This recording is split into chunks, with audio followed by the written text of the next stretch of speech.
Welcome to the No Faces Comic Chat. I am Bub, your host, but most importantly, I could not do this without my two co-hosts. And for the first time in No Faces Comic Chat history, we're going to simultaneously introduce them, DS and Roger. Hey! Yay! Greetings, everyone. Glad to have you guys both. Good to be in the house. We're just here to party and have a good time. Yeah, we are. Hey. Oh, yeah. And shouting out the chat as always. Well, you know what? I've been shouting out a lot lately, but we've got a guy on hand that does it very well because he watches all these channels. He loves to get in deep into everything that they're doing and really just is a wealth of knowledge for the community and one of those, I was going to say convalescent, but I think I mean coalescent forces in the community. Mr. DS Comics. What's up, everyone? Glad to be here. All right, yeah. My brand new war book. Shout out the chat, Roger. I was gonna say I was waiting for DS to do it. Yeah, I'm not doing it. I'm not a shout out guy. Bub knows that. He's trying to do it. You put me on the spot there, DS. Hey, look, Rob Boswell. Wait a minute. Rob Boswell put up $1.69, which I know is only what he's saying is he wants $1.69. But well, but the problem is that according to the mathematical Demdare equations of the No Faces Comic Chat, you have to technically give a minimum of $2 or at least the rounded up $1.99 since we like good roundups here in order. So I'm going to claim technical difficulties and say if you don't give the other 20 cents or 30 cents, then this is what you're getting there, Rob Boswell. I'm sure he won't complain. So thank you. Thank you. And welcome back to YouTube. We've missed you. All right. Go ahead. Well, DS isn't going to do it. We know better than that. Yeah. Go ahead there, Metarog, and tell us who we want to see in them there Chatterooskies. Well, speaking of Rob, he was the first one here almost a half hour early, tailgating. Soon after we have the European legend Varangian Vigilante in here. And then, of course, the man with the most statues I've ever seen in one little room, and that is Mike Area 51 over there in Canada, as you would say. Mm-hmm. And then, of course, I'm here. And then my buddy Jason from Heroes to Icons from over in New York State is in here on time for the first time. Great to have you here, buddy. And, of course, James Gallegos from the fabulous state of New Mexico is here. And, of course, my buddy and my co-host on Graders Notes, the best man in the business for subbing, and that is substitutions, that is Unruly Simeon. How you doing, my friend? And, of course, your neighbor is here, Jambo Comics, who is also one of the cover slingers, Gray Man's channel. And speaking of Gray Man, none other than the London legend himself is in here, the Gray Man. Yes. And we also have Ben Compton. How you doing? Great, long-time supporter. And Collecting Chaos, who I just made a deal with to finish my Atlas Comics collection. Great to see you here, Jake. Oh. And TK's Batcave is in here, a gentleman who's fairly new to the community, but I've been enjoying his videos quite a bit. And Chaos and Comics, again, one of those very knowledgeable community members is in here as well. Clearly, he's taking his happy pills today. We're glad for that. I love you all. Yeah. Hey, that's the season. It's the season, for giving, for receiving, for loving. So I'm with you, Chaos. It is the season. I don't know if I'm signing up to receive any loving from Chaos, though, but that's all good still. Look, Collecting Chaos is making some plans he attempts to deliver on later. And lots of chaos. It's good stuff. Lots of chaos, and the TK's in here. Hey, what's going on, T? All right, good to have you all. Thank you all for joining us. I don't have the thumbnail available, so YouTube took it down because it was too sexy, right, DS? That's right. That was an absurd decision, and don't get me started down a political rat hole here. The Roman Empire is a classic example of an empire failing from the inside out, collapsing from the inside out. And I'll tell you, the censorship going on in social media is over the edge. It's really, really should scare everyone, regardless of what you support or what party you are or any of that. It is freedom of speech is being violated in an insanely high degree on these social media sites. And it wasn't even that bad, Bub. I mean, first of all, it wasn't even a photo. It was a drawing. And exactly. Trust me, I watch all kinds of stuff on YouTube that's way more lewd than that. I search for it actively. Right, that's what I'm saying. Here we have Hidden Gem Comics is here. We got a copy of the Comic Books NYC's here as well. Thank you all. Yes, it's a sexy panel indeed. You guys are too good. I don't remember what it was, so I can't opine. It was on I put it up on Instagram. Oh, on Instagram. It's a cave woman, a picture of cave woman. Oh, okay. And I did a video. I uploaded a video earlier today, and I put a thumbnail on it, and it was just a thumbnail of one of the covers. And YouTube took it down, and slapped me on the wrist and said that I had to change my thumbnail before I could re-upload it. So there you go. The only thing offensive about that photo was the degree of restoration on her. But apart from that. And how she got that in the jungle, I don't know. Doctors Without Borders, I suppose. Oh man, you guys are too much. Hey, she's eating nothing but organic foods in the jungle, so that's probably why she looks like that. A steady diet of cassava melon. That's right. Oh man. Well, let's see. All right. So, does anyone, since I don't have the actual thumbnail for tonight ready, does anyone remember the team name off the bottom of their brain? The Avengers. Nope. As-Advertised, maybe? Yes. Go on. That's all I remember. All right. If we get the two of you together, we'd have it. It's I can't say it. It's one of those tongue curlers. Is that what they call it? The As-Advertised Avengers. Okay. Okay. Oh man, you guys are funny. Hey, Tat's in the chat. How you doing, buddy? Over there from California. Hey, Tats Comics working on some more box tops. Oh man, yeah. Big Daredevil fan. Yeah, he is. Yeah. Good guy too. Yeah, great guy. All right, so let's see. So now we know who we are. So do you guys want to collaborate on what the topic is, or you think any one of you might know it? Yeah, I think DS probably knows it, but I don't know how many of I know what it is. I'll tell you right after I respond to this comment that KSN Comics says. Yeah, that's why I said I don't want to go down that rat hole. But when you have here's the tie-in, Chaos, is that you have massively huge social media outlets that are censoring things and doing so under the cover of federal law and not being reined in under proper laws by the federal government. They are part and parcel to that issue.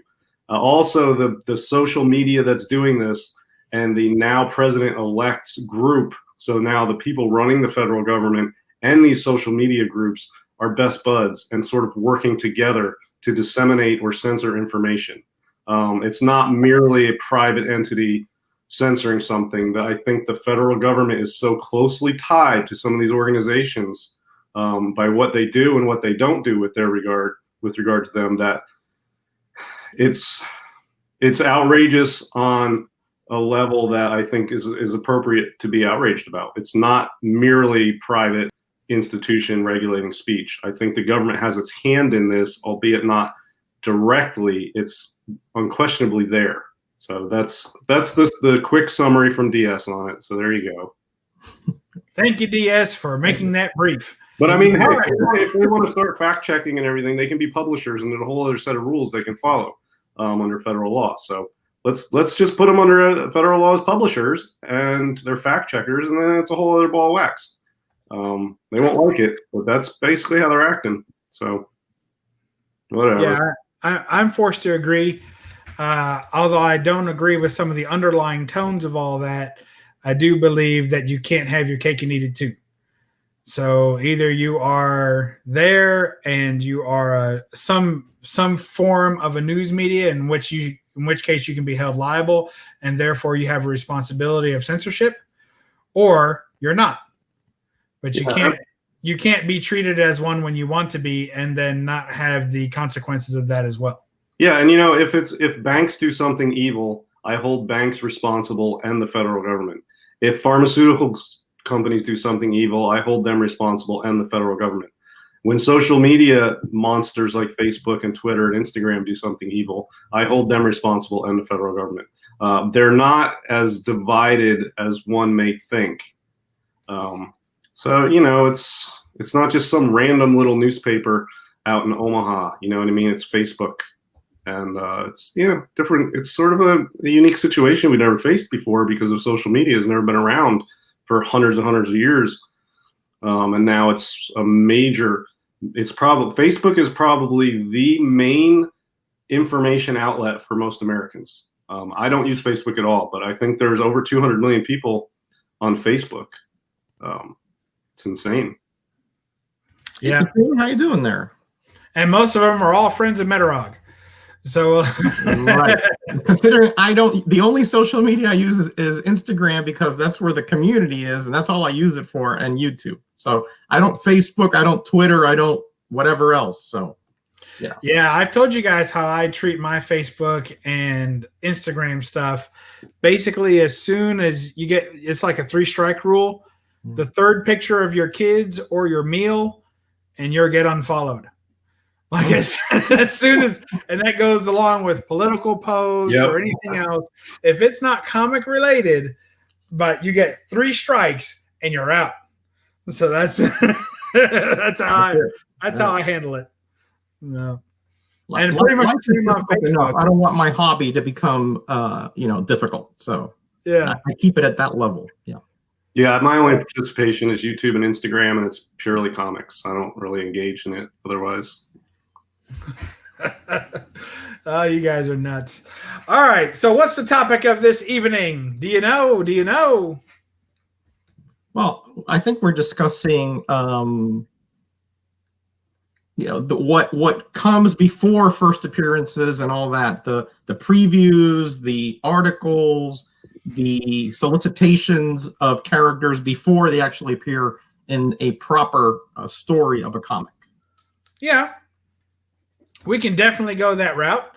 It doesn't have to be before necessarily, although I think in general it will be, in order for people to find it to be a valuable comic or something people are going after. Right. But of course, there's lots of value in comics that have nothing to do with first appearances. Oh, certainly. Certainly. But yes. So to start us off, just to make sure I get it in there. So both these contain the Dem Dare Hulk 181 ad, and I'll show the actual ad. Where's what's the other one that has it? Is it Iron Fist? Yeah, I got it here. No, it's Marvel Premiere 15, I think. There you go. No, 19. 15 is his first appearance. Yeah. 19. All right. So Roger, do you want to open that one up and show it? Sure, no problem. All right. So Roger's going to show what's in. So both these comics and the comic Roger's about to show all contain the advertisement for Hulk 181. And, I'll apologize now for the thumbs down we already got. I'm sure that's related to me, so I'll take credit. Oh, I don't know. That video I posted this morning got a thumbs down instantaneously, and I haven't had a thumbs down in like my last 3 or 4 videos, which is also rare. Look at that. Isn't that fantastic, you guys? It's got 2 action poses pulled straight out of Hulk 181 of Wolverine. What is he saying? Well, actually, that's from Hulk 180 there. And yeah, what is he saying? The same thing on the word bubble as 180? No. Isn't that fantastic, folks? That is good. And you got a value stamp there. That looks pretty good too. Yep. Yeah, but remember this came out the same month, or is it the month after 180? I forgot which one it is. I think it's the month after. Month after. Okay. Right. And I like the way it says here, on sale July 30th. So you know exactly. You can't say, well, such and such appeared before or whatever. Like, I'm sure Bub's going to show his Foom too. I don't know what you're talking about. Yeah, right. Yeah, Then right. we can discuss the Foom effect. But before we get into that, let's talk more about these. So I think that there's a difference between characters and stories, and people want to talk about full appearances versus cameos and things of that nature. I think that there is something to be said for when, and not for nothing, but most of us were probably kids when we saw this, right? So there's something to be said for a kid seeing something, an image of a character for the first time. Regardless of whether later in his life it gets considered a first appearance or not, there's excitement to that. When we talk in the modern age about these books spiking, right, in value, and invariably, when does it spike?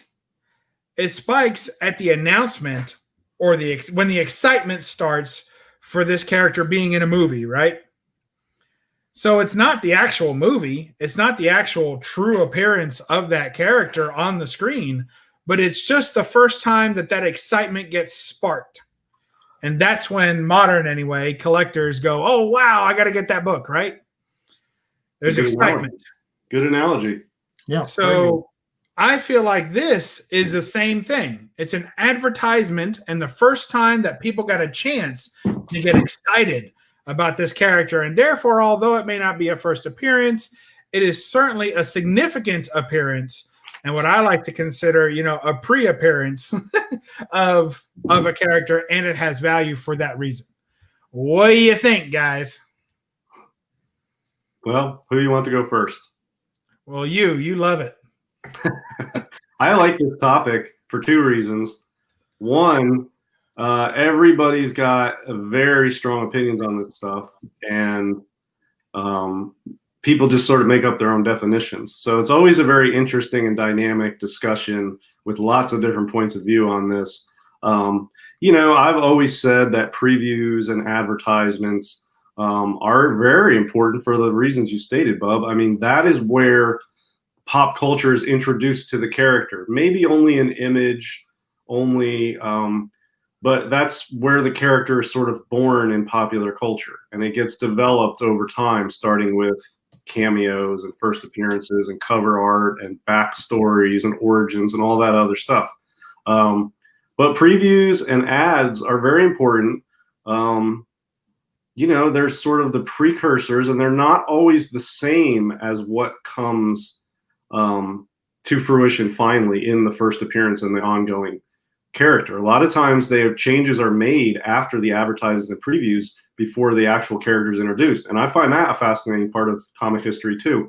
Going all the way to back, I've talked about Captain Marvel. I have an ad for a Captain Marvel, one of his very, very early, I think special edition comics, whatever the first Captain Marvel titled thing was. And the ad for it, they changed his costume between the ad and the book so that he's different on the book than he was in the ad. I think that's cool. It's a cool little piece of history. It's where the character is introduced into pop culture, even if it's just the image of the character. That's a very important part. It's interesting to see some of the changes. Where these things like the black suit Spider-Man has multiple previews across multiple magazines and comics.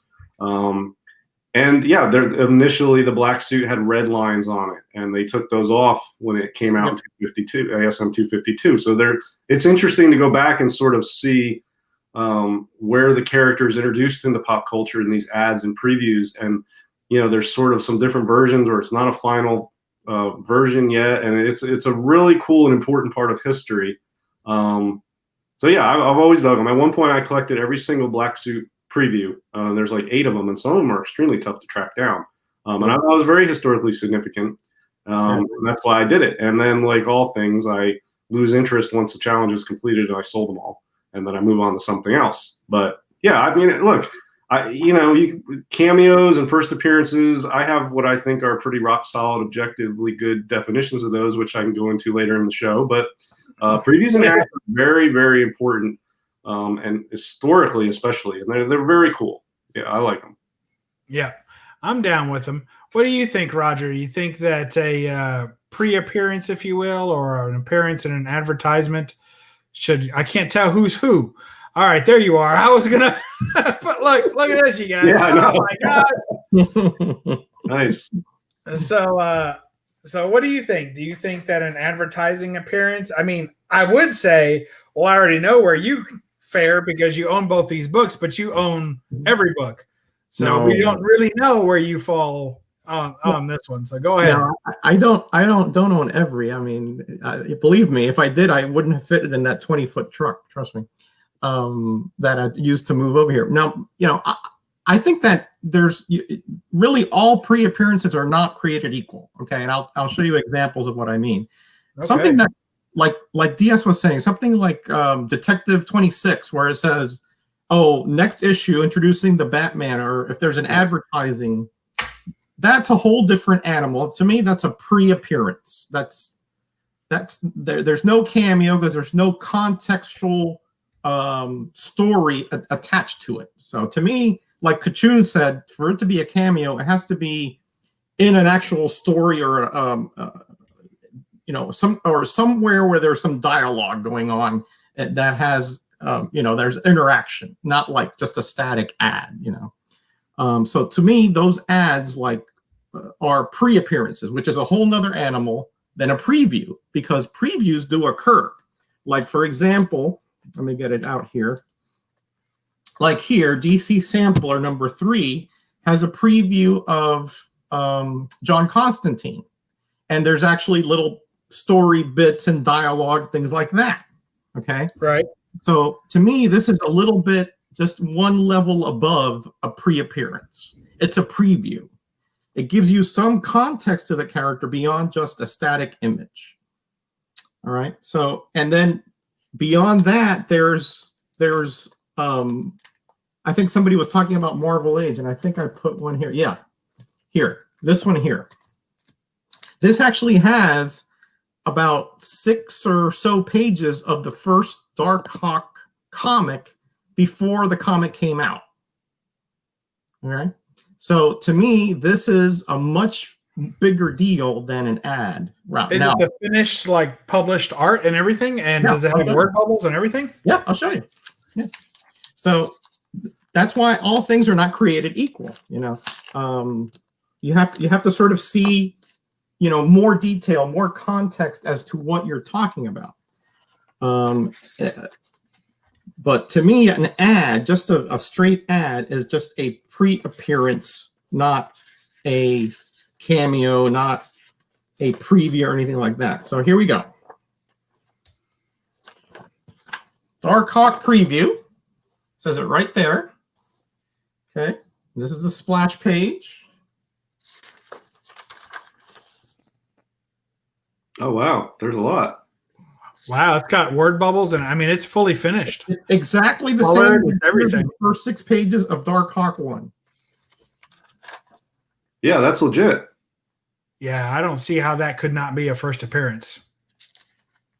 So to me, that holds a lot more. I still don't consider it a full first appearance because it's only a partial story, but certainly it is a much bigger appearance than just a pre-appearance or a short preview. Yeah. See, so now this is a question too.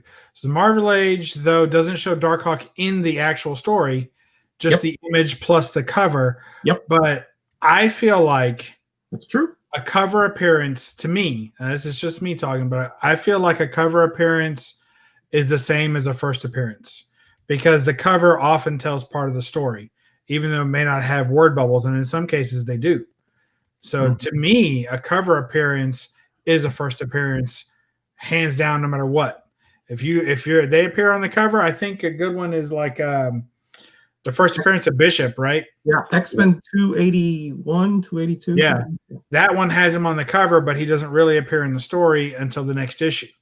But if he's on the cover, then that to me is not only the first appearance, but since it's on the cover, it's a first image, before you get anywhere past that. Okay, but you said something critical there. You said first image. Yes. Okay, so it's a first image. That I agree with that definition, but it's an appearance is that in the sense that he's there, but there's no story. There's no context in a story, right? Yes, but there is if he's on the cover, because the cover sets the story. The cover sets the context. Well, then so would an ad. An ad would set a story as well, depending I on don't think so. how involved it is. It's I not don't on think the so cover. because an ad tells you that there's going to be a story, but if you purchase that book with the advertisement in it, you're not getting anything of the story. You might get some words about the story, but you're not really getting anything. And to me, a cover tells part of the story. At least it used to. I mean, we're not talking about modern pinup covers. Right. But, back then, the cover tells part of the story. Yeah, I mean, there's a lot of semantic debate about this. And look, an appearance is an appearance. If a character appears, he appears. For me, and I don't hear people talking about this, it's what kind of an appearance is it? It can be a cameo appearance. It can be a cover appearance.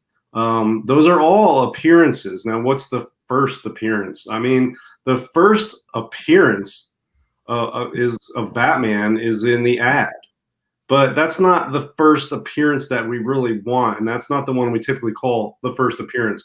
The phrase "first appearance," it basically means first full appearance, is generally what's sort of meant by that in the market. Now, I know everybody has different views on what means what, but they're all appearances. It's just what kind of appearance. A first full appearance is so monumental and so valuable and so important that the full part of that phrase is just usually has been dropped, and it's just called the first appearance. But, you've got a cameo is an appearance. It's a brief appearance. When you watch all these MCU movies and Stan Lee's in it, it's a cameo appearance. He's making an appearance, but it's a cameo appearance. It's a brief appearance. When Wolverine makes an appearance on Hulk 180 at the end, it's a cameo appearance. It is an appearance. It's a cameo appearance. It's not his first ever appearance because, well, I mean, that probably would be because the ads come after that. But ads are appearances. They're not in story, but they're not fully formed characters at that point. But that's an appearance. I mean, you can't say Batman is not appearing in Tech 26. He clearly is, because on a page there's a picture of him and it says the Batman. So clearly he's appearing. He's not appearing in the story as a character or anything, but he's appearance. But that's called an ad. Okay. Then you get to stuff like Warlock, and you have cameo. Wait! Before you get to Warlock, because Warlock is a whole nother ball of wax. Oh boy, is he? And it's way more I difficult. mean, you can have cameos. Wolverine can have a cameo next week. I mean, cameos don't mean it has to be before the first. A cameo is just a brief appearance. It can be the very first one, but Wolverine has had cameos in other comic books too. I mean, characters have cameos in other titles all the time. I feel like we need to address this first. I think that there are actually three types of appearances, okay? There is first appearance in something, and I don't care what that other thing is. So you can say first appearance in a comic book. Okay, this is not a comic book, right? This is a fan zine, if you will. It's a Marvel ad zine. It's whatever you want to call it, right? And what does this have? It has the first appearance of appearance in an advertisement of Beta Ray Bill, right? Yeah, right. So let's get to that. And quite simply, all I'm saying is that this is not a comic book, And since it's not a comic book, so there's the first image appearance printed by Marvel, if you want to say, in his regular form, in the full comic form. But this is not a comic book. This is not a comic book. So to me, this might go down as his first appearance in an advertisement, his first appearance in an article, but it's not his first appearance in a comic book. Right, yeah. No, I agree. But when you talk about Hulk 180, that is Wolverine's first appearance in a comic book. Yeah, but I don't think anybody... Listen, he's part of the story. He's completely involved. The story changes because he's in it. So he's involved in a turning point in the story. Not that he's just walking in the background or he's seen on a bus talking to somebody. He is a turning point in the story that features in Hulk 180. No. So he's part of the story 100%. There's no doubt about it. If you want to cut the last 2 pages out of the book, you can. But he's part of the story. Well, and because he's part of the story, That is his first appearance in I don't comics. think anybody disputes that that's his first appearance, but it is a cameo appearance nonetheless. It's not a cameo. You can't have a cameo unless you're already an established character. That's not true. I mean, he makes a brief appearance in the very last panel. That's a cameo. I think a cameo is more than a brief appearance. A cameo has to be a brief appearance of someone that you will recognize when you see them. No, it doesn't. A cameo is just a brief appearance. A cameo is a brief appearance of someone you recognize, someone that you've seen before or should have known for some reason. Well, I don't know where the definition of cameo comes from for you, but a cameo is just a brief appearance, and Wolverine makes a brief appearance at the end of 180.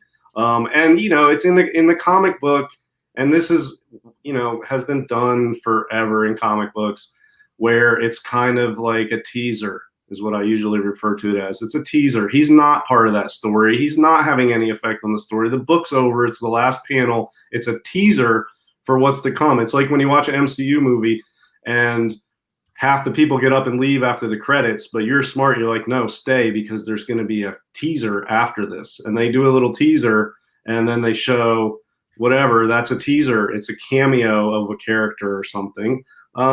Yeah, it's the first time you don't see them in the MCU yet, but they're coming because there's a teaser at the end. That's what the Wolverine in 180 is. It's a teaser. He makes a brief appearance, very brief, one panel at the end. That's a cameo. Is it an appearance? Yes. Is it predate 181? Yeah, it's his first appearance in a comic book, and it's a cameo appearance.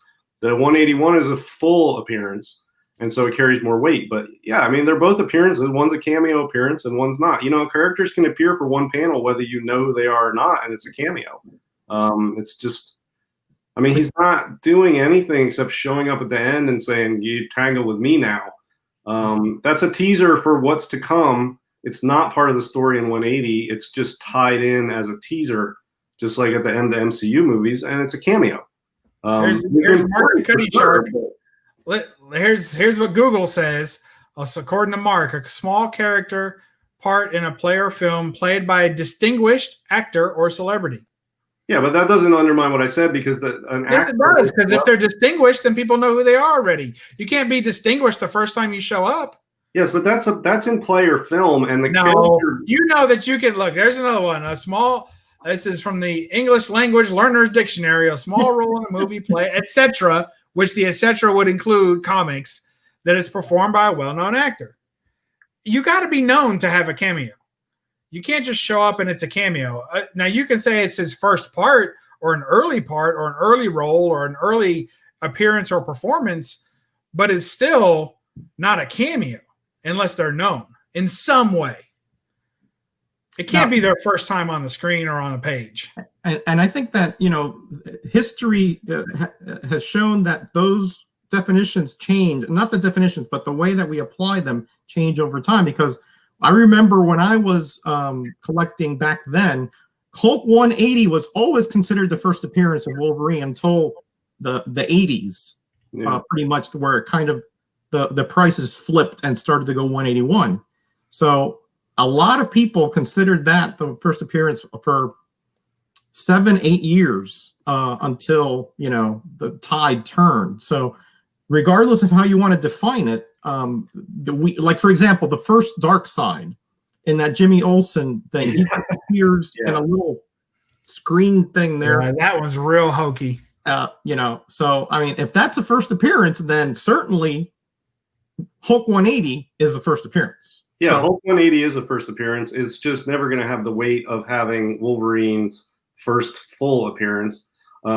If we're talking about like a distinguished actor playing a character and showing up briefly, there's no actor for Wolverine. It's a fictional character that's drawn. They don't have to be well known. If he show up briefly, that's a cameo. He becomes well known after that, and his first appearance was a brief cameo appearance at the end of 180 in the form of a teaser. Everybody knows that's a teaser. Nobody thinks that's part of the story. Everybody knows it's not part of the story. It's a teaser. It is part of the story. That's absurd. It's a teaser. It could be both now. Remember, I mean, it's 100% part of the story. Marvel was notorious for doing those kind of things. Even, people in shadows, and then on the last page, they would pop out and you knew who the identity was, and the next issue would be the big battle. So it could. I agree. It is a teaser, but it's also an appearance because he does affect the story. In fact, you know, when you're talking about that issue, you know, in the background, you know, he was put in there by the Canadian government because of the situation of those two titans battling. Yeah, so it's definitely important. The penumbra of the story at that point. Yeah, it's definitely important. And, you know, if people want to call that his first appearance overall, I'm fine with that. I agree. It's not going to change the value of what no, you're not all of a sudden on a gold mine. It is what as long as you add according to the market after all your absurd comments, then I'll let it pass. I'll totally let it pass. But as soon as you say because that's the way it is and that's what's right, then I'm backing out. Well, all right, so let me introduce this part of the theory, though. The 180, 181 thing, I think, is mainly a semantic argument. Everybody agrees that he is actually in the book in 180 on the last panel. Everybody knows he's in the full story in 181. It's just people disagree on which one's more valuable or which one's cooler or what do you want to call it, but everybody knows what's what. But then you get to books like Fantastic Four 67, and everybody calls that the cameo of Warlock. He is in the cocoon and speaks from the cocoon throughout the story. He's interacting. He's in the story. You just can't see him because he's in the cocoon. That to me is more than a cameo. That is a first full appearance. And it even gives more weight to what I'm saying when he thereafter becomes him and he thereafter finally makes his final version as Adam Warlock. So there's a couple iterations. So, you know, otherwise, if you're going to say 67, FF67 is not his first appearance, then you've got to just go right to Marvel Premiere 1, which is the least valuable of the three, I think. And then the one in the middle is the most valuable. You know, so it's like the Beyonder. The Beyonder, what's his first appearance? Well, you don't see him for the whole first Secret Wars title, but he's there. He talks though. Right. So that's what I'm saying. But then in the Secret Wars title number 2, the first issue, he takes on a human form. But then in the third or second issue, he takes on the known form in the white jumpsuit that I try to get Bub to cosplay at cons all the time, and he's so wrong. So I mean, it gets a little dicey when you get to Warlock or Beyonder and stuff like that as to what's the appearance that's most valuable. But you know, for me, the most important one is the one where the character is fully engaged throughout the story, and for me, that's Hulk 181. That's FF67. That's Secret Wars number 1 in the first title. Those are the ones that I think are most important to me, but the market values them differently. The dark side on a TV, you know what I mean? That's not even an appearance. That's a loosely a cameo, even by my standards. But yeah, it's technically there. I mean, I think that's worse almost than an ad, really. Yeah. Now, Kachum brings out a good one here. I think, or is it? Yeah, Kachum. The first Thanos is considered Iron Man 55, but actually that was a construct that looked like Thanos. It wasn't the actual character. And so that's the one topic I was going to bring up, because you got the same thing with Strange Tales. What is it, 114 or something, with the Captain America that's on the cover, but it's actually the acrobat. Yeah. Right. Right. But is this form over substance? I mean, it looks like the character. He acted like the character. It's just that the detail behind the story is different. So how do we classify those kind of appearances? What about retconning? What about when you take New Mutants 98, first appearance of Domino, and then later in X Factor you say, wait a minute, she's not really Domino. That was an imposter. Now we have the real Domino. What about retcons? Does that count? Yeah, no, I mean, that's good point. Yeah, it should. I'm saying the same thing. Yeah, you should dive into the substance of it. There is, and this is, it's going to sound hypocritical, but there is a massive importance these days in placed on cover and label notes from third-party grading companies, more so than there should be. Okay, now I collect cover art, so I go way back to the golden age and get non-superhero stuff that nobody cares about. I care about it. So there you go. This is only for the cover. I don't even care what's inside it. And the label notes is a 6.5, creamed off white. Okay, so this I'm good with. Beauty. Yeah. This is not typical for superhero comics, though. And when you get into stuff like, bronze stuff, copper stuff, silver, whatever, and then people just, if CGC puts it on the label, then it's, like the granite slabs getting carried down the mountain by Moses. It's not. Like X-Men 35. He dropped and broke because of the Spider-Man cover, and that's not even Spider-Man on the cover. But if you get past X-Men 14, I think is the first Sentinels, past that, most of the issues are really not worth much, and then you hit 35 and it pops because Spider-Man's on the cover, and it's not even Spider-Man, right? But it's a Spider-Man cover, and so it for all practical purposes, it's Spider-Man's drawn on the cover, but it's not. So this one's really interesting. You got Mystique, right? So first Mystique is in Miss Marvel, oh hell, or Captain Marvel. Somebody help me. I actually have Miss Marvel 17. Maybe? Yes, but she appears actually in like 14 or something as Nick Fury. Well, yes, because she is. You don't know it's Mystique.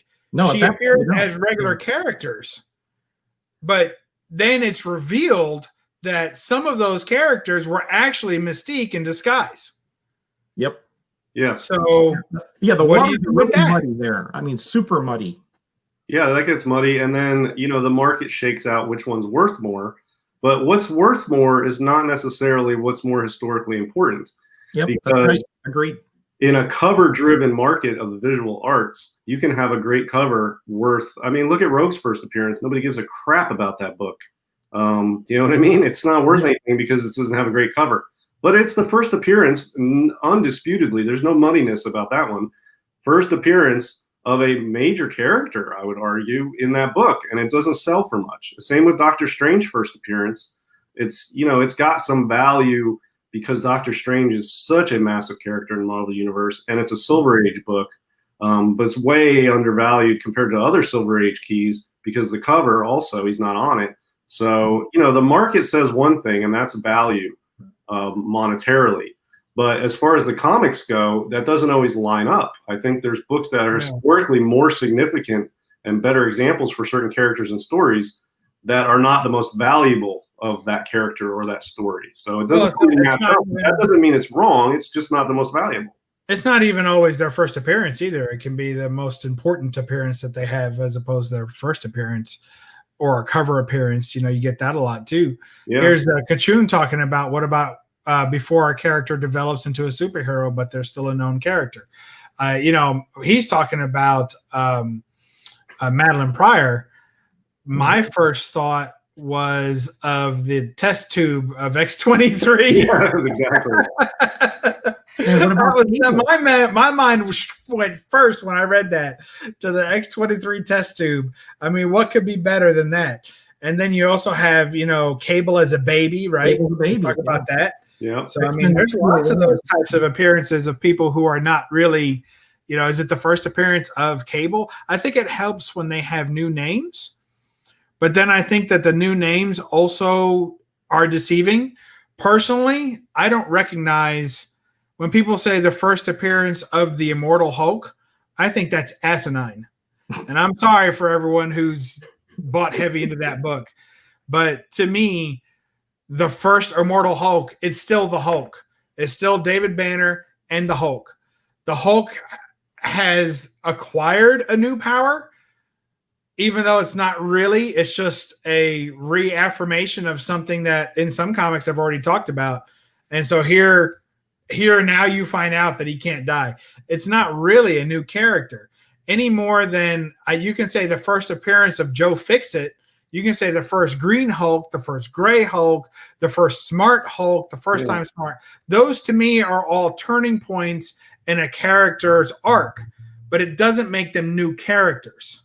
Yeah, and the perfect argument to support that is go look through Ant-Man's history, and he's got a whole iteration of new powers and the new characters with sort of new names, you know what I mean? And they're not all super valuable. They're just the same character getting new powers or changing. Ant-Man, Giant Man, Goliath, Yellow Jacket, Hank Pym in West Coast Avengers. Yeah, he's gone through.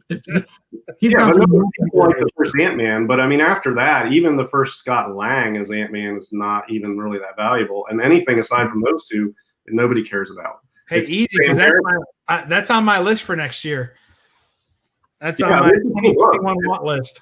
Yeah, that's a cool book. But I mean, Immortal Hulk, the Hulk stuff is sort of like the Ant-Man stuff, and it's just a sort of evolution of a character, but it's the same character. Yeah, but at least Scott Lang as Ant-Man is a different alter ego, right, in the same character name and the same abilities. Yep. But I mean, come on, it's still I got in trouble. What did I say? Did I say David Banner, Bruce Banner? Yeah. What did I say? David Bruce Banner. I said David Banner. That's from the TV show, isn't it? That's his full name, David Bruce Banner. Yes. Oh, okay. Well, there you go. You They're weren't giving wrong. me a hard time. You weren't wrong.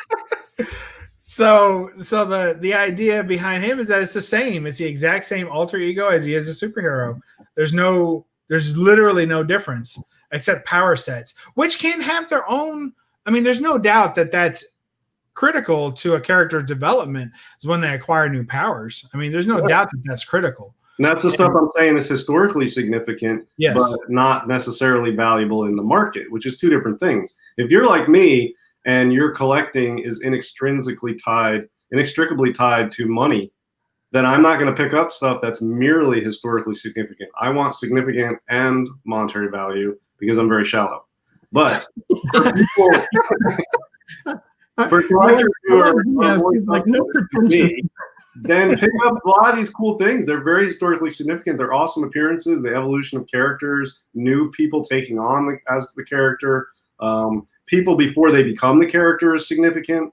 That's all really important stuff in comics, but it's not all valued the same on the market. So. Like you have like Spiderman who got cosmic powers back in the 80s or something, and that was hot for a while, and then he got like the spider armor or something, and that was a milestone. But yeah, I know what you're talking about, DS, but to me, I think there's the original character with the essential power sets, and then there's the modifications that went on afterwards that are just sort of like you said. I think Bub said they're more story arc oriented or situationally or topical. They're not really a different character per se. Right, and if people are, a lot of people spec on some of this stuff. I would personally not spec on a book where a character gains a new sort of power or a new suit or something. Those don't tend to hold up value-wise. So if you're doing it to spec to make money or invest, I would stay away from those. But if you are a big fan of Ant-Man, yeah, I would get First Giant Man, Goliath, Yellow Jacket.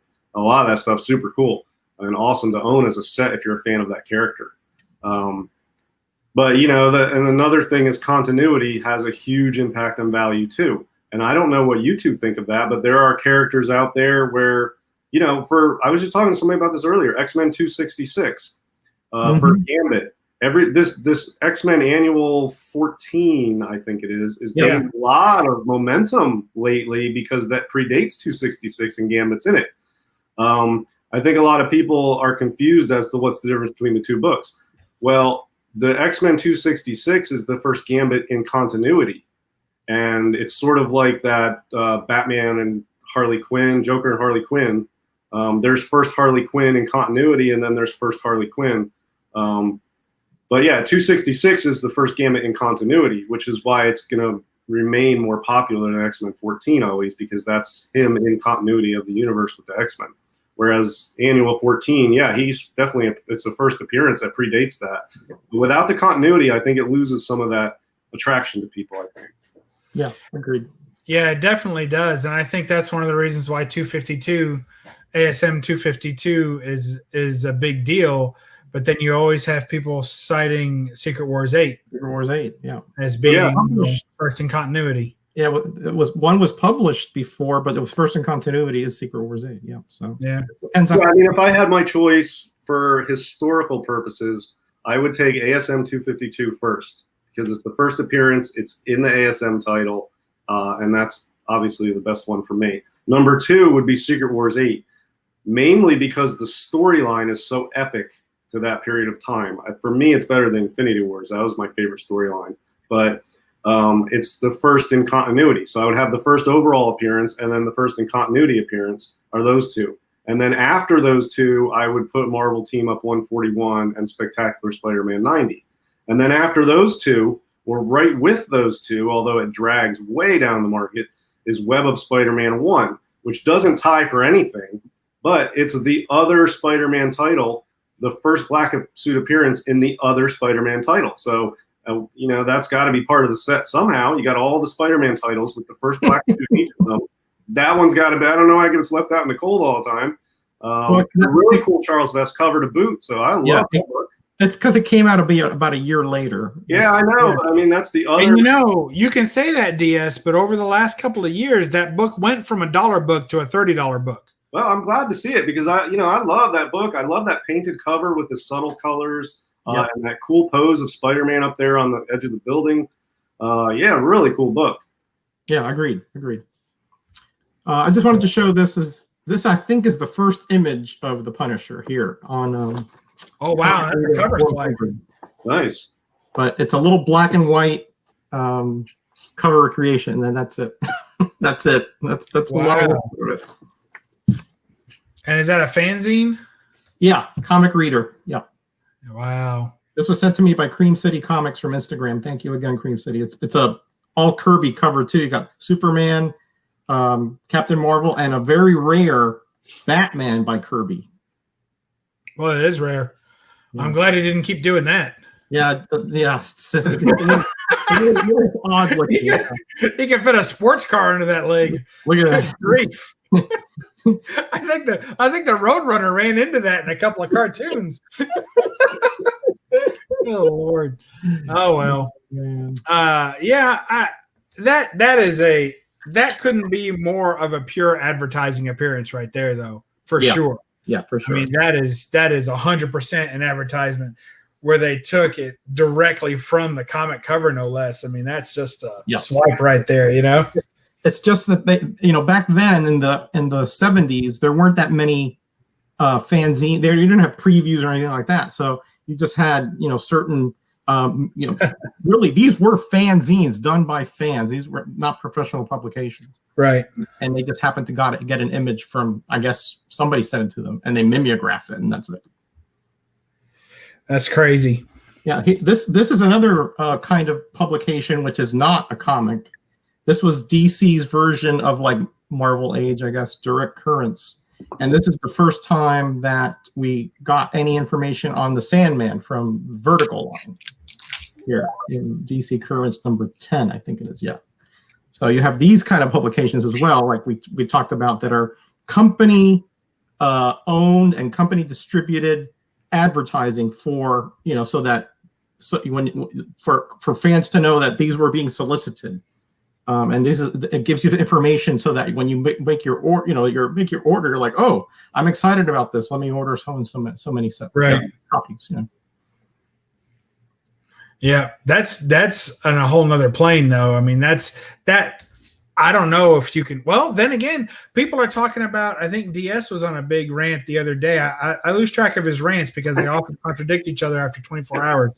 But it's just I don't know if he knows what side of the bed he's waking up on. But they didn't they just have a big previews argument over Miles Morales? Yeah. Now, to me, what you just showed there, Roger, is a previews, like a true, it's aimed at the person who's going to buy the book to tell them, hey, buy this book. Right. I don't know. That's tough. Yeah. So the whole previews thing was there's some market manipulation going on eBay with one particular seller who's pumping up a bunch of different accounts and selling that book and pumping up the price. And then some people are falling for thinking that it has value, and they're going out and buying one and spending a lot of money on it. So yeah, it's really just a previews magazine. It's not worth much, but it's super cool to own if you're a Miles Morales fan. It'd be cool to find one of those while you're hunting and for cheap and take it home. Yeah, that'd be awesome.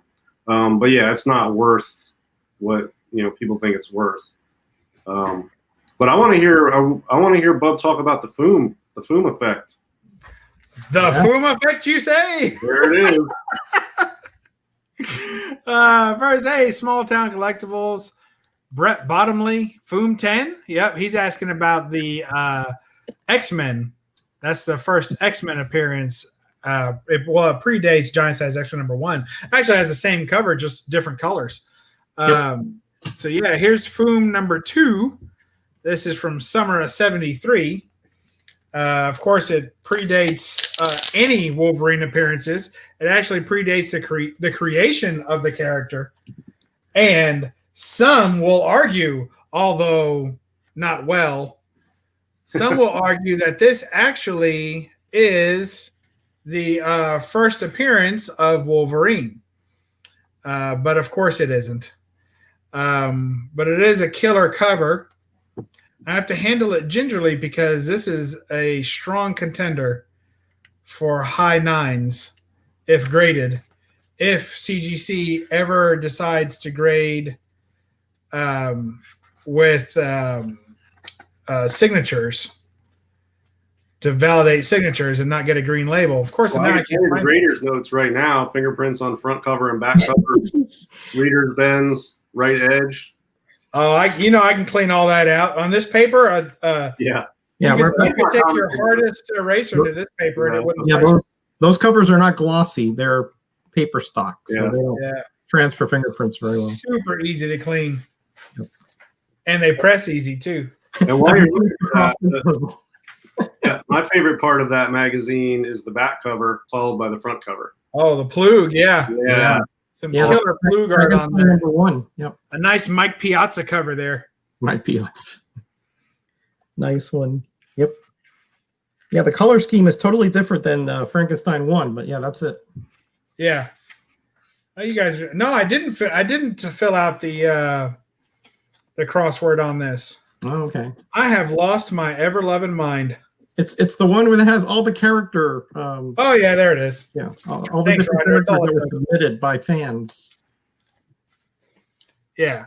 So some people, in error, I agree, say that this is the first appearance of Wolverine. There you go. Because it says The Wolverine by Andy Olson. And the argument is, and of course, this is part of a fan-submitted contest for new characters, and the winner was going to be published in Marvel. And none of these were the winners. They posted these as the runners-up. Yep. And so this didn't win. But then, of course, just like 3 months later, Wolverine makes his first appearance. So is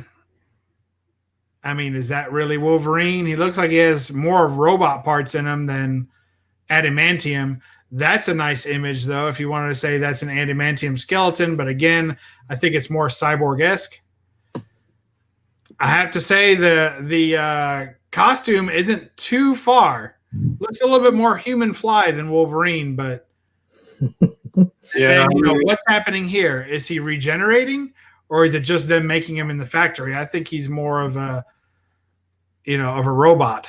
Yeah. It's just what I think. It's just coincidence that if you get enough people submitting enough sketches for enough fictional new character design, somebody's going to name it the Wolverine. Well, look at that though. You see something on his forearms. Yep. And if you're aware, you may or may not be aware, but the original design of Wolverine does his claws are mechanical. Yeah. They're not. Yeah, they were built with gauntlets. Initially, that's the way it was supposed to be. And Claremont, that's the way he created, and later on they changed that when he became and that's how he's drawn too originally, or that's the intention of the drawing. Yeah. So some people say that is the first appearance of Wolverine. Obviously not canon, but that's where the idea for Wolverine came from. That's all pretty tough for me. Well, I wouldn't. There's the connection is that's so close in time. That's not like 40 years before Hulk 180. You know what I mean? It's pretty close in time that one could believe that Marvel thought that was a cool name for a character and maybe borrowed some aspect from that submission from Mr. Olson, but it's really tenuous at best to call that any real connection to the real Wolverine. But it's close enough in time, and it is cool, and it's sort of a little novelty thing out there in the comic world that it has some value because of its sort of novelty and the discussion surrounding it and the what ifs about it. But yeah, I don't really think it's a Wolverine, but it's a super cool book to own for the back and the front cover, no doubt. You got Plug on the back and Steranko on the front, and it's cool, and it's got a nice discussion piece of a Wolverine inside that leads to a fun discussion. So yeah, it's a cool book. And I think the other issue behind it is that if you're someone who's collecting these types of things, other than the value of this book and the overall cost of it, why not pick that one up too? Yeah, I agree. Well, Bub, you even have like the one, where was it? Is it 179 where they sort of portent that there's going to be a character appearance, a new character appearance or something? Yeah, and it doesn't get any looser than that. Like, I think that is, here's 179, which is a fantastic story. This is a heartbreaking killer story. If you guys haven't read this book, it's much better story than 180 and 181 combined. This story is fantastic. So if you haven't read this book, I highly recommend it. But that aside, it does, of course, on the very last Lincoln. page, Lincoln. That's Lincoln. And I considered this part of advertising too, But it says, next issue, once more the Wendigo, and a startling guest star. Well, who do you think that startling guest star is? Yeah, I think Wolverine.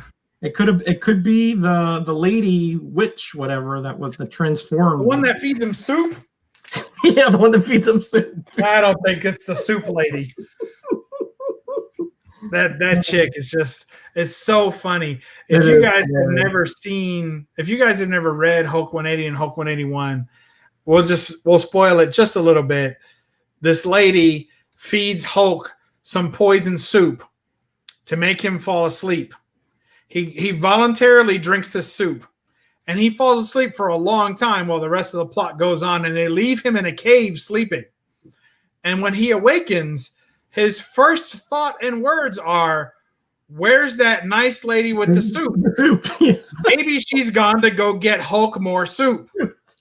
So, he's a very hungry entity. Not good. Beans like you wouldn't believe. Let's see what we got here. If Marvel wanted to show some big D, that's Denver energy, they do a Foom facsimile. Holy cow! Yeah, I'm sure. Cool. Oh, look at this comic mag's musing. I'd like a lady-esque meme, please. Linda F. Well, I'm sure you would. Well, let's see what we got on deck here. We'll give them an oldie but a goodie. And as I've been complained at before, I must remove the comment for full effect. There you go, everybody. You can cease with the DMs now. There's Linda running to Bill because he flashed a fancy $3 bill. Bill. All right, there you go. Thank you so much for supporting. So there's another area of books I wanted to bring up. Okay. That I sort of think fit into this, and they don't get a lot of attention, and they're kind of a niche market. I mean, people go after them because they like those type of books, but not in particular these ones. But the pre-hero Marvel monster stuff, mainly the three main titles that led to massive superheroes: Strange Tales, Tales to Astonish, and Tales of Suspense. Mm-hmm. The heroes they introduced were just monster stories where Marvel was sort of didn't know what to do, and they were kind of in limbo there for a while, and they were just putting monster stories with double letters in every name. I think you can add Journey into Mystery to that group. Yeah, Journey into Mystery. That one too. Those, although some of these are not as much in Journey into Mystery, the ones I'm talking about, but they have a lot of prototypes by the same writers and artists who ultimately use them later on. Yep.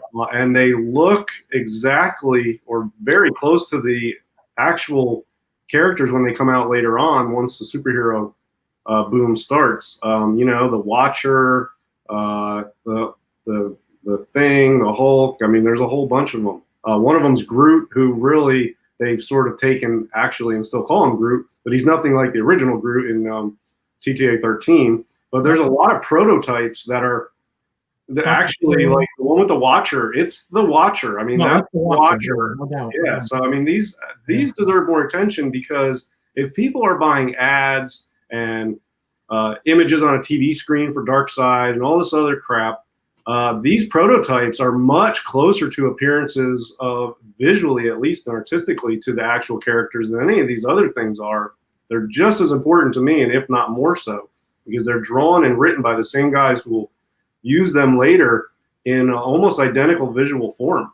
Really, really cool stuff, and a lot of people don't seem to really care about them, and I don't know why. I agree. I think that the Groot one, though, that gets a lot of attention. Yep. Well, because of the Guardians of the Galaxy. Before that, nobody cared about them. Yeah, that's true. And that's also that's one of the earliest ones too. That's number 13. That's a late 50s book. That's an early one too. But yeah, I think before Guardians of the Galaxy, that one wasn't too valuable either. Yep, Collecting Chaos is right. Fin Fan Foom is also early in that run. Yep. Yeah, there's a lot of cool prototypes in there that nobody ever talks about them. Yeah, there's a Doctor Strange prototype in there somewhere. Yeah, there is. Really? Mm-hmm.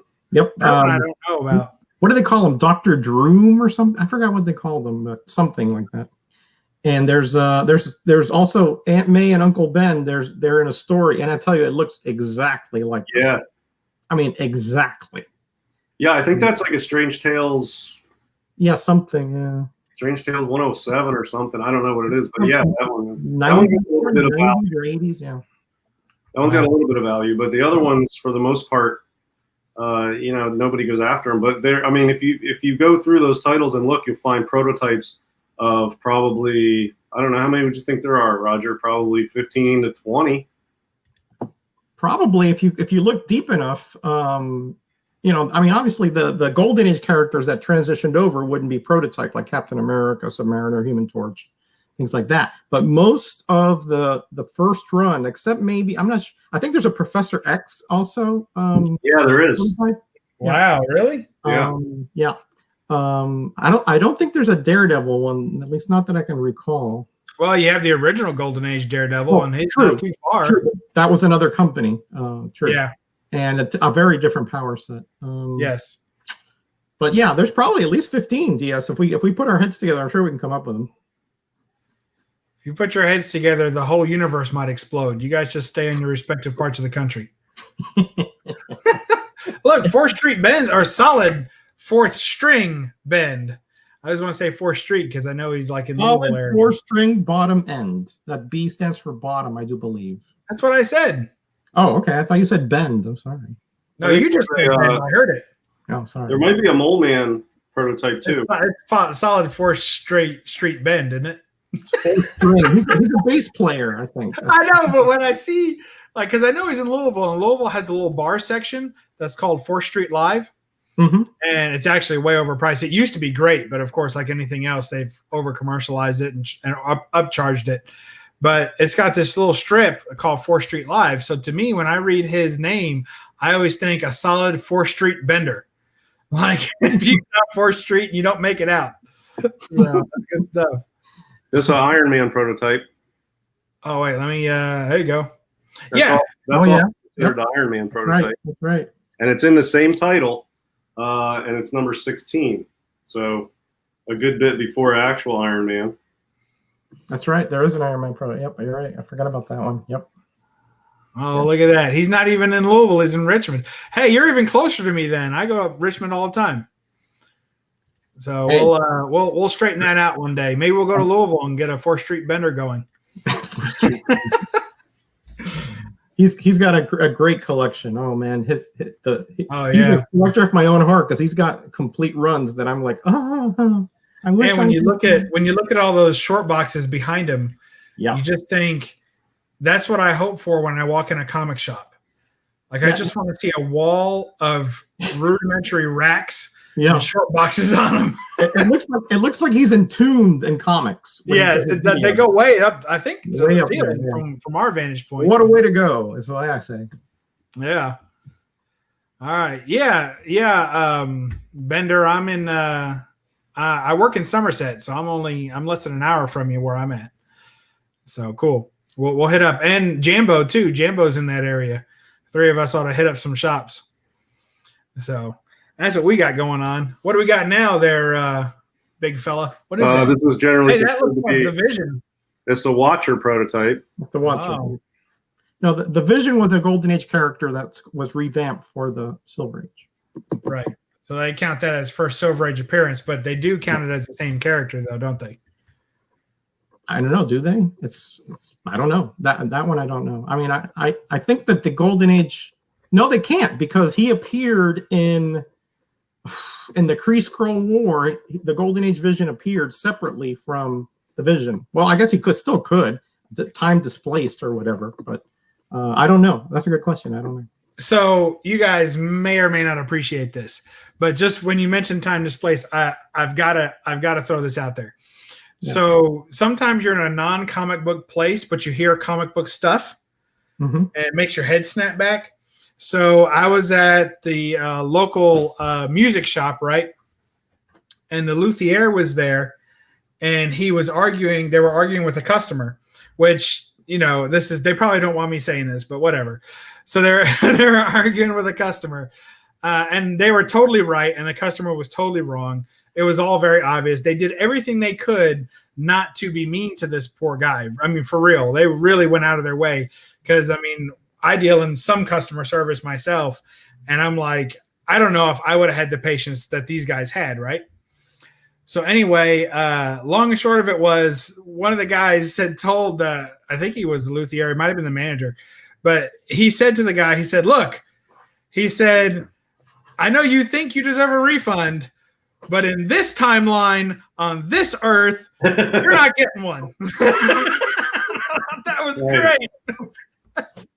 I was like, I wonder what this guy's been reading, you know? Wow, cool. That was good stuff. Very cool. All right, Night Tiger's in the house. Welcome. He's still waking up from his stream. He had a big Christmas stream yesterday, which he invited me to, and then never sent the link. And then afterwards, I said thanks because I had won a contest. I said thanks, and he was like, "Yeah, thanks for being on." I was like, "I wasn't on." You were I was in the chat. Maybe that's all I was really invited to, was to participate in the chat. I don't know. If you were on, you wouldn't be eligible to win the prize. It works even better for me then. Great stuff. Yeah, I was planning on going, but I told him I had to work. I work on Sunday nights, depending on how busy it is. And I had the link, and I was planning on jumping on, but I had to work until 10. And, you know, by the time I got home and got settled, everything was over anyway. So, yeah. But yeah, it's so good for me. Ha! Look, you never responded, he says. Yeah, I worked yesterday. I worked from noon to 10. I mean, I worked 10 hours straight shift through. Oh, he might be saying I never responded. Yeah, he's probably talking to you. I talked to him back and forth. I didn't probably hit him up yesterday because I worked all day, but he's probably talking about you. Yeah, he might be. Because I got the link. I talked to him ahead of time, and I told him I probably wouldn't be able to make it, but I'll try. Get that. And, yeah, so I'll have to watch that on the replay. I'm sure I can make it. And there's my email address for the link. Look at that. Listen, he forgot to send me a link too until he called me. And he says, "Hey, on December 2nd, never sent me the link." I sent him the email on December 2nd. I agreed to be on. I'm just saying. I'm just saying. But you know what? Stamped. I got a prize out of it. Yep. You know me. I'm happy with that. Is that a Neil Adams Weird World? It is. I have 2 Weird Worlds, and Weird War Tales. I have number 1. It's just the first issue of the title, which is a cool bronze horror title, sort of. And I have number 8, which is the only Neil Adams cover in the run. So, yeah, and I've got both of them in 9.2 white pages, which, strangely enough, most of my bronze horror books are 9.2 white pages. It's not by design. It's just happenstance. But yeah, this is the only Neil Adams cover in the run, and it's really cool. And it's an early one. It's 1972. And then I have number 1, which is Hubert all the way through. And that's a good one, too. Yeah, that's cool. Cool. All right, guys, do you know who this guy is down here? That's Metarog's hand. I'd noticed that furry paw anywhere. Yeah, furry paw. Well, hold it up closer. Who's that down there? Hold up. No, it's not. You got to raise it up a little bit. Oh, sorry. That is Snowfire. Nope. Hey, that looks like Sabretooth. That's who it is. Sabretooth. You got Oh, it. nice. Really? Yep. I assume, what is that, number 13 or so? 13. Yep. Man, I got to get a hold of that one. You wouldn't happen to have triplets on your hands, would you? No, you know me. I don't like doubles, man. I got space issues as it is. Yeah, ain't that the truth? More than you, bro. Oh, look, Night Tiger feels bad. Oh, it's all good. I'll take the prize, Night Tiger. It works out better for me. I still enjoyed the stream. It was fun seeing everybody together. Yeah, it was Linkgate. Yeah, Linkgate. It was a real good time. It was fun. And I enjoyed watching it. And participating in the I really get to shine when I get to put inappropriate comments on other people's streams. So it worked out great for me. I'd skip the singing, but otherwise it was a great time. Did I sing? No, we did. Oh yeah, and the collaborative goodbyes were a bit much too. Yeah. we weren't quite in sync there, shall we say. No, not most of the time. Still fun though. Yeah, it was a great time. Great time. Well, what else, guys? We got anything else of this topic? If this horse is still alive, should we hit him one more time? Oh, I was going to show something. I don't know where it is though, so you guys will have to keep the chat yakking for a second. Okay.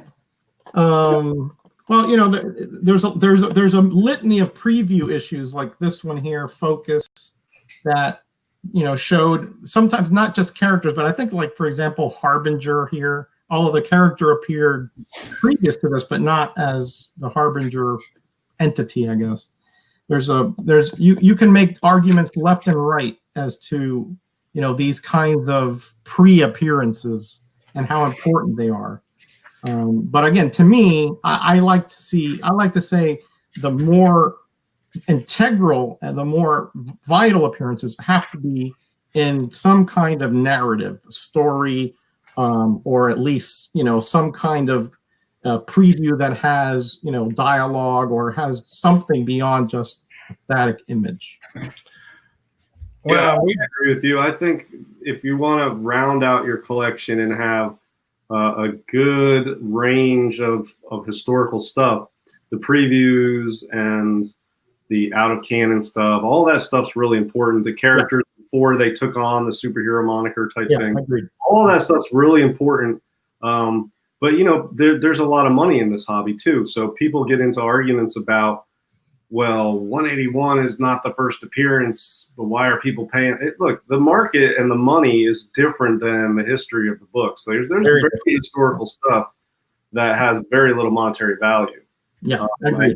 Totally. Modern variant with a ton of value and no historical significance. It doesn't match up with the market. It's what people want, and the more people want something, the higher it up it goes in price. Not everybody. There's a lot of historically important stuff that most people don't want, so it doesn't have a lot of price. But it's very important stuff and really cool. So it just depends on what you want to do in the hobby. If you want to collect historically important stuff, or if you want to collect high dollar items, or if you just want covers, or if you want actual true first appearances only and nothing else beside that. And I mean, it gets dicey where everybody sort of intersects and meshes around the gray area when you get to like the Hulk 180, or you get to like, out of continuity stuff or prototypes or ads.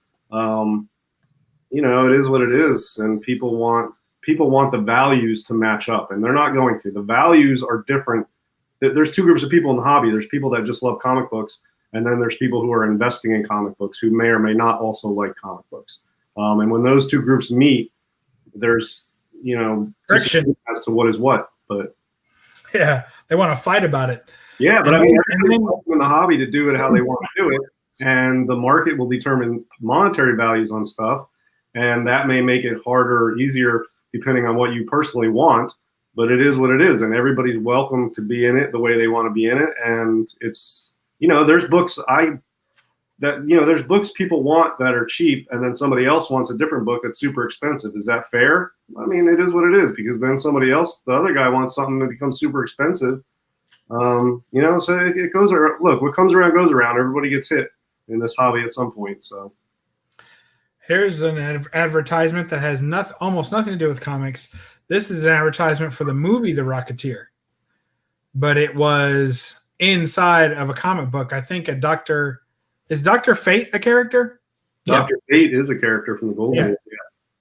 And did he have a DC revival? Yes. Yes, so he had one he was a Golden Age character, and then he was revived, I want to say, in JLA. Somebody will correct me about that one, but yeah, I want to say in JLA. I want to say this is from a Dr. Fate book. And just inside, just took all the other wraps out because it was just a $1 book anyway. And I was thumbing through it, and I found this Rocketeer ad, and I just couldn't. I had to preserve it, just because it was a great movie, and I remember it fondly as a kid, and it was a great art of the Rocketeer, Yeah, it's real cool. Who drew that? Ad I just kept, Who drew that? I have no idea. I mean, I guess I would have to find out who did the poster art, right, for the Rocketeer. Yeah. So I don't know. I know Dave Stevens was involved when they made the Rocketeer. He was on set for art direction and stuff for the Rocketeer. So he may have had some involvement in this. But it doesn't look like classic Stevens to me, though. No, I don't think so. Now I know that Simonson did some Rocketeer art around that time as well. Could be his, but I don't know. Doesn't look like his either. Yeah, not totally, but it's a lot of times what they'll do is they'll do just a very rough sketch and then have a jobber finish it off. Yeah.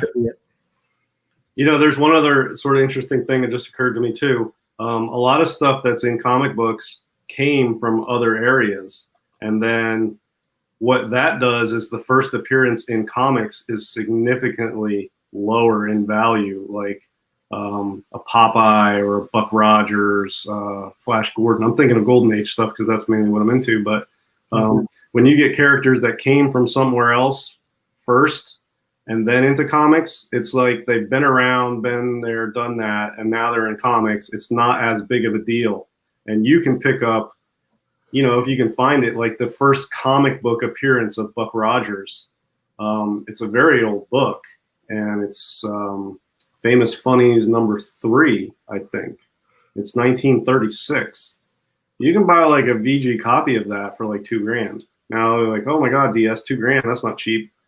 For a 1936 key in a VG, that's cheap, trust me. Oh yeah. Yeah. There's another one. King Comics #1 has a lot of first appearances in that. It's got Flash Gordon, it's got Popeye, it's got first comic book appearances of a lot of people who were around before comic books. So it has a cool historical value, and it's so old that it has value because there's not many of them. But it saps the strength out of the comic appearances when they come from other areas first, I feel like. So that's totally true, but it's still, and yet some things still hold value. You have the argument about Batman Adventures #12 versus, what was that other one, Love or whatever, Love and Punishment or whatever the heck that Bad Love. Yeah. So you have difference between those two, right? But really, to me, I don't see why people argue so much about those first appearances, even though it's clearly Batman Adventures #12. When you come out and you realize that her real first appearance, Harley Quinn's first appearance, is in a cartoon. And the same thing goes for anything that was pre-revealed in some other media. When I see the G.I. Joe, people are like, oh, G.I. Joe has the most first appearances of any comic.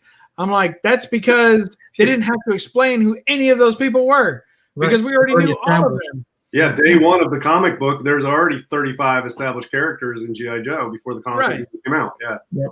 And then actually Harley Quinn, I think there's a coloring book that predates those. Yeah. And it's actually, it goes for a little bit, but not that much. Hey, look at this. Brett Bottomley got us. Renee Vincent did that Rocketeer art. It's fantastic. Oh, cool. I absolutely love it. Thank you for that tidbit information. It's got a cool Art Deco style. Love it. Yeah, and Varangian Vigilante is asking a question that's, that one. That's a tough one. A comic,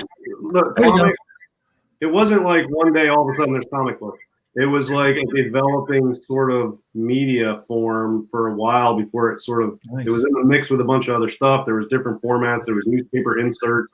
There was collections of comic strips, and then in the second half of the 30s, they started to actually have monthly newsstand comic books.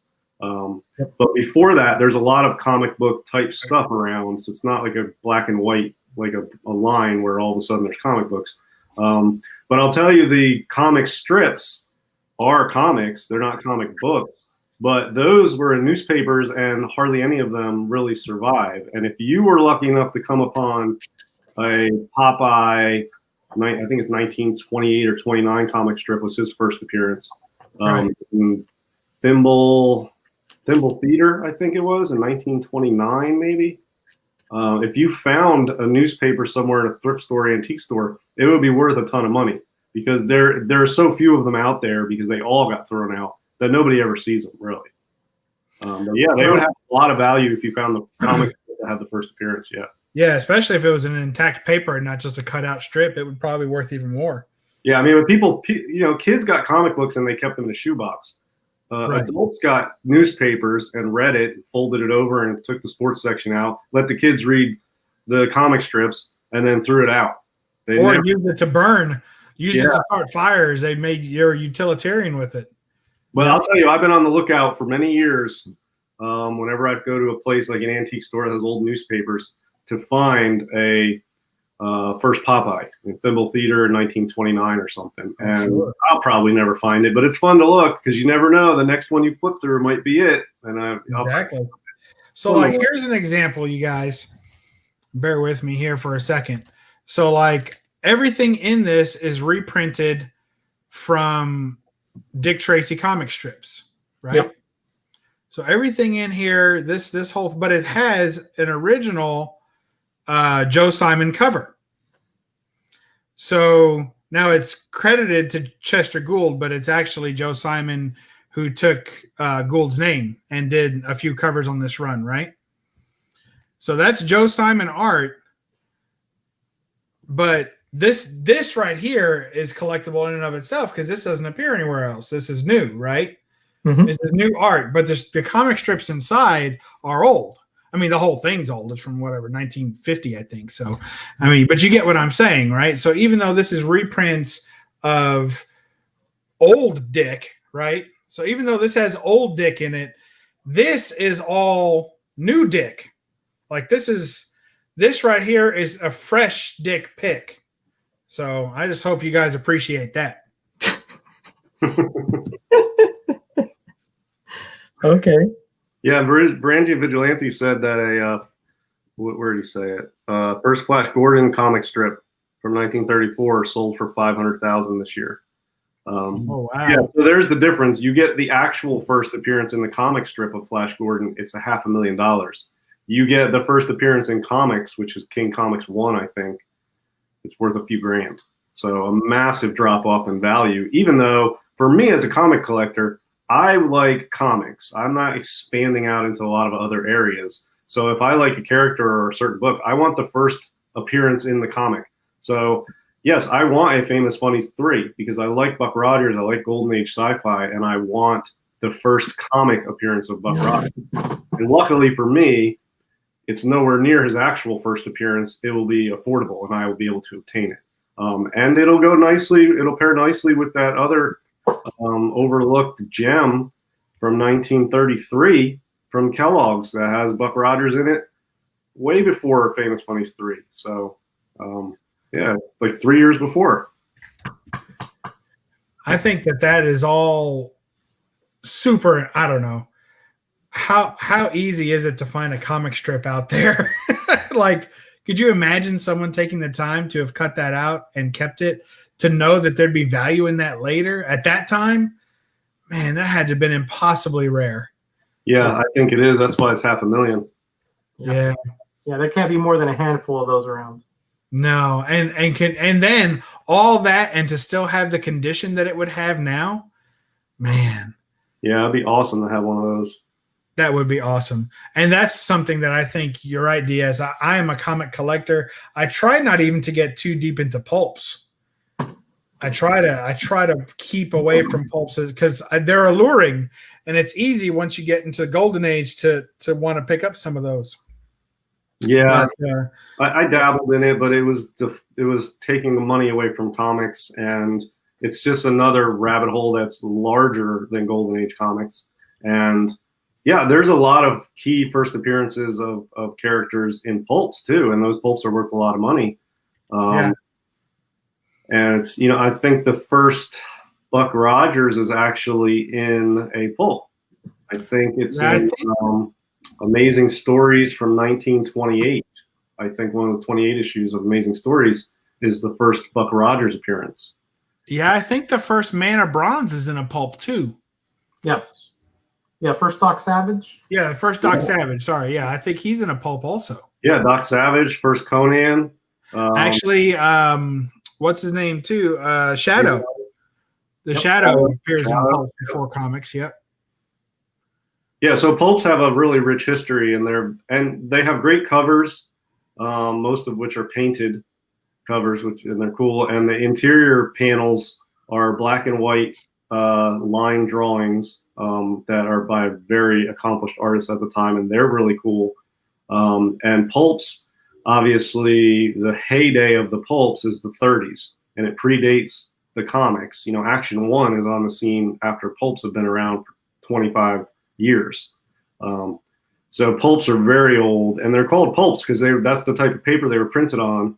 And that paper is not the best quality, and it didn't so porous. Well. Yeah, it browns easily, it degrades easily, Yeah. and those things also weren't kept. They were read and tossed out. So they're out there, and the condition of those is totally, it's a whole different animal. There's a lot to it, but there are massive grails in the pulp world, just like there are in the comic world.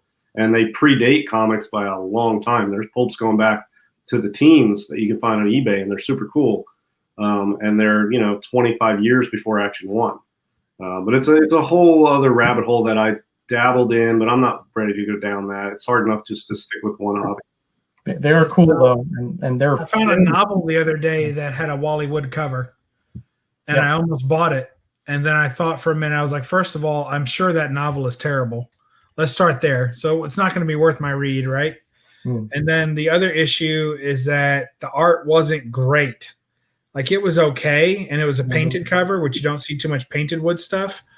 So it was okay, and it was painted, but honestly, I could have randomly picked any 5 Wally Wood comic covers, and probably they'd have all been better than this cover. So, why am I buying that, right? And I always have this initial urge to be some sort of completionist, and then thankfully my common sense or my better judgment prevails, because I don't have the physical space to be a completionist. It's a tough life. I'll have to tell you that as a completionist. Oh, Roger, I'm so sorry. Life. I know, open wounds. But okay, you guys want to? When we're wrapping up here, I'll show you a little recent pickup. That will be a nice reward for anybody who's stuck around for all these hours. Yeah, let's do it. Let's see it. I showed Bub already. I didn't show Roger, so apologize. Oh, that's okay. We'll take care of that. Go ahead. I'm not showing without him. Oh, you want to doing this because I didn't show him yet, so you wanted to see it? Okay, all right. Here he is. Yeah.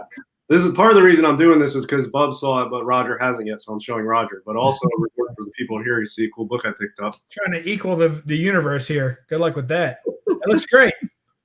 Getting better. I need to put another quarter in.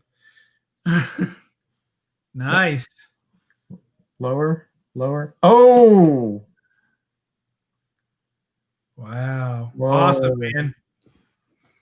I love it. So, not a bad looking copy for 1.8. And I kind of bought this on a whim, honestly. It's kind of retarded that I did that, but whatever. I've been trying to invest some money in a big book, and I've been striking out in Golden Age, and I came across this, and I ended up with it. So there you go. Cool. I love it. Yeah, thanks for finally showing Roger. I haven't slept for the last 2 weeks knowing that he hadn't seen it. Wow. I actually bought this 2 hours before they made the announcement the other day. Wow, cool. Yeah. Yeah. Nice shot there. Timing is everything, Yeah, I didn't even know there was. I don't follow the news, so I didn't even know there was doing a Disney conference or whatever it was. Yeah, I'm pretty happy to get that. It's a nice thing, good investment. Absolutely, hands down. Congratulations, man. Thank you. Would you be willing to trade that for some old dick pics? No? I'll tell you what, if I will give you this and the Planet Comics, or I don't know, we'll come up with something. I don't know. I was gonna say my whole collection, but I think my collection's worth more than those two put together, but not It by probably much. is, honestly. Yeah, it is. It's at least insured for that, so maybe we'll work a deal out for a book of matches. No. Yeah, Varangian Vigilante, I can't sleep until I get it in hand. But a book like that, I don't do online payments. I pay by check, which takes even longer. Oh, yeah. Yeah, I mean, I will be, it's already, I know it's safe right now, but once they get the check and it ships, I'll be a nervous wreck until I get it in my hands. But, I mean, I don't know any other way to get this stuff. You just got to get it when you can get it, how you can. And most of it's being shipped from other places. There's no cons to buy this stuff at. So what am I going to do? You know what I mean? I'm looking at auctions and online. It's basically the only place to get comics these days. Well, it's like you guys are talking about. I just bought talking about getting worried that it's in the mail. So I bought a Planet Comics on the 4th of December. I paid for it, right? And it was an auction win. So I won the book. It wasn't even a buy it now. So that means somebody's got to be paying attention, right? When an auction goes off, you would think. I'm talking about the buyers or the sellers, rather. So I won the book on the 4th. It was marked shipped on the 7th. No tracking number. Oh, God. I hate that. I absolutely hate that. So I'm waiting and I'm waiting. So today was the estimated arrival date originally, right? Based on the shipping date. So I'm looking for it. Still no tracking number, nothing. It's not. I've been checking my stupid mailbox for 3 days looking for this thing, right? It's not there. So then I go to back to eBay where I bought it. I message the seller and I say, hey, I haven't received my book. Would you please provide a tracking number if it has been shipped, right? So he sends back very quickly, by the way, like within a minute. He responds and he says, I mailed that book out, priority mail, which I found interesting because originally it said it was just going to be first class mail, right? He said, I mailed that book out, priority mail. You should get it this week. Shipping has been really slow because of the holiday. And I'm thinking, what holiday? The holiday to come in 2 weeks? Yeah. I'm like, okay. So then he sends me the tracking number, and I check it. It was shipped today at like noon. What the hell are you trying to pull here? What do you mean the holiday? What are you talking about? You shipped it today. So I took a minute to compose myself, but I did respond, and I said, it shows you said you shipped it on the 7th. It didn't actually arrive at the post origin until today at noon. So, thanks for the tracking number. Just to let him know that, yeah, I'm not that freaking stupid. He sends a message back right away. Yes, I've been very busy. Sorry for the delay. Enjoy your comic. And that happens sometimes when people say enjoy your comic, because I have to then preface this by saying I had an idea that this may not work out the way I wanted it to, because it was clear that this was an antique salesman, not a comic salesman. Yeah. So whenever they say things at the end like enjoy your comic, they're really saying you bought a kid's book, man. Who cares if it showed up a week late? Right. Shut up and read your little kid's book, right? So it still irks me, but whatever. And I'll tell you what, even if he sent it priority today, it might be 2 weeks, because I have 5 packages on the way, a couple from TGC and some other stuff. And I got stuff that was shipped on like the 7th, and it just says arriving late, and there's no update, and it's only moved to the very next location, and it's taking forever. And that's a week ago, and it's barely moved. I had one from New Hampshire that was shipped on the 7th, and it just arrived in Maine. It's going the wrong way. Right? So I'm hoping it was northern New Hampshire and it just scooted laterally over to Maine, maybe. and now it's going to start. But it has basically not made any progress in a week. It's gone from New Hampshire to Maine, and it says arriving late, and I don't have any update. But I got and as Roger has pointed out, if there has been progress, it's been negative progress. It's been a regression. 2 CGC packages. One was shipped on the 8th, and it still shows arrived at Tampa. Yeah, it goes from Sarasota to Tampa, which Sarasota is right next to Tampa. It went from Sarasota to Tampa, and from the 8th, it's been at Tampa. It hasn't moved from Tampa since the 8th, and today's the 15th or 14th. So yeah, it's crazy with the post office right now with COVID and holidays added together. It's major shipping delays. Yeah, everything is very slow. I sent a package a gift to my mom a week and a half ago, and it's like 400 miles away and still in the area. I call that circling the drain. It's in Jacksonville, I see it bounce all over the map around me, but it never actually goes down the drain. Yeah. Driving me crazy. Yeah, so I'm almost tempted to contact the seller of that FF1, and I don't know what to tell them, but I'm tempted to contact them to arrange something more solid than just priority shipping at some point, and it takes forever and goes to the post office. It's fully insured. They're fully insuring it, and I have collectibles insurance. So if it's a total loss, I'll get reimbursed for it, but I still want the book is what I want. Right, exactly. So I don't really even know what I would call them up and tell them to do. What would I tell them to do? Overnight is not going to come overnight. It's in California. It's not going to make it overnight anyway, with the way delays are. So I wouldn't even know what to tell them to do to make it better anyway. So I'll just, it'll get here when it gets here, and I'll be a nervous wreck until then. So whatever. That drives me crazy. I can't handle it. Well, I don't know what would you guys do? I mean, what can I do? I mean, I don't even know what arrangements can be made.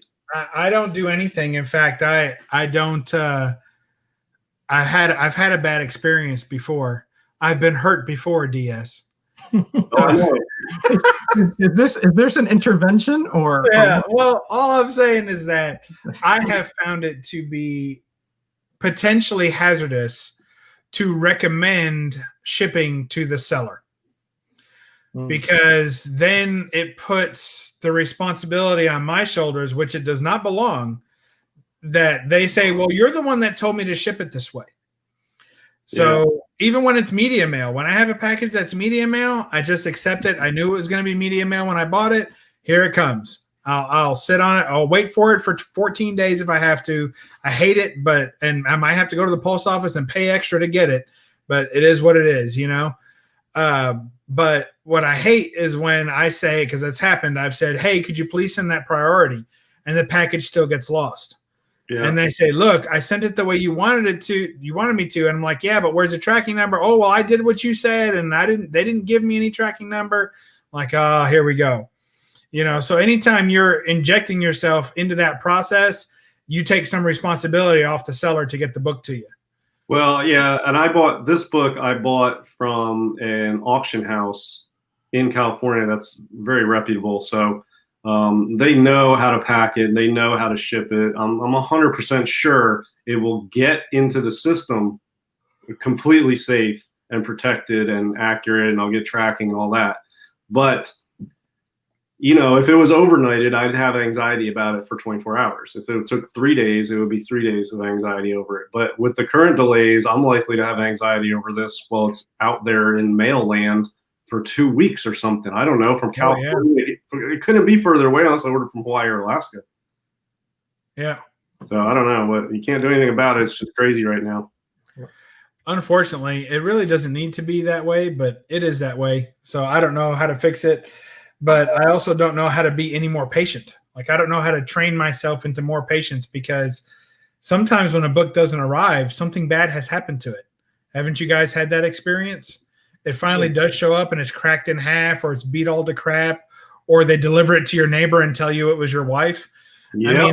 Well, I'll tell you, FedEx. I'll never use FedEx again if I have my choice, because they delivered my ASM 129 and came to the house, and my neighbor was getting in her car, and they just basically threw the package at her and had her sign quick, and then they jumped back in the truck and left. They just assumed that she was living at my house. And so when I called to try to figure out where this package was that showed signed for, They're like, oh yeah, you gave it to your wife. And I called her. She's like, nope, didn't give it to me. So then I don't know where it was for like 4 hours until I got in touch with the neighbor, and she's like, yeah, I don't know what this is, but it has your name on it. So, stop by when I get home and you can have it, obviously. But I had one that was lost in the mail for like 45 days. I bought a book off eBay. The guy gave me tracking number. He packaged it up. It went smoothly. And then I get the tracking. And then after like 4 days, it hadn't moved from the original post office where he sent it. And so I had to try to have them track it down, and they couldn't locate it. They're like, well, we don't know where it is, but it was if wherever it pops up on the grid, it'll get scanned, and then we'll know where it is. And I said, so you give no clue where it is. They're like, nope, we don't have any idea where it is. We'll just hope that whenever it gets scanned somewhere, it'll show where it is at that point. So I waited, and it was like over a month, and then it got scanned, and it was like somewhere that wasn't between point A and point B. And it meandered its way back and got to point B, and it had boot prints on it. So I guess it got dropped in a mailroom somewhere, and people were walking on it. And it ended up, it was a Crack Comics 51, the Reed Crandall werewolf cover for Golden Age book, which I ended up getting a 7.5 on. It's like the third highest graded copy. And it was sandwiched good, but it was in an envelope mailer with good cardboard sandwich. And it didn't have any bends to it, but it had boot marks on it, but it survived. Wow. Crazy. Got lucky, really, overall. That drives me crazy. And, and when I found out, we had a package lost by UPS, but the tracking said that it was delivered. And we were like, we never got this package. They said, yeah, we know it wasn't actually delivered. I'm like, what do you mean it wasn't actually delivered? I didn't kick Roger out. He kicked himself out. I said, what do you mean it wasn't actually delivered? They're like, yeah, UPS just approximates delivery. I was like, you mean that tracking? She's like, no, nobody scans the package as it goes from place to place. Yeah. It just gets scanned when it leaves, and then we approximate that it should have got to you by now. I was like, you got to be crazy. You drive me crazy, you people. So I don't use UPS for anything. Yeah, another thing is some of these, I think it's more locally based, like the workers or drivers in a particular area might develop this practice or this habit where when they take their load out for delivery, they're going to hit one area of the neighborhood. They just scan everything as delivered, and then they're done with that part, and then they go about the next hour or two delivering the stuff. Yeah, I had something show delivered on Friday, and I guess the guy didn't make it on time to get all of them done, and then it showed up on Monday. So, he just scanned everything, but he had so much he didn't get through it all. So it showed delivered all day long, and he just didn't finish. So when he picked back up on Monday morning, he finally got to it. But, I don't know. It says delivered. I don't know if somebody stole it off the porch or something, or they gave it somewhere else. I don't know. Yeah.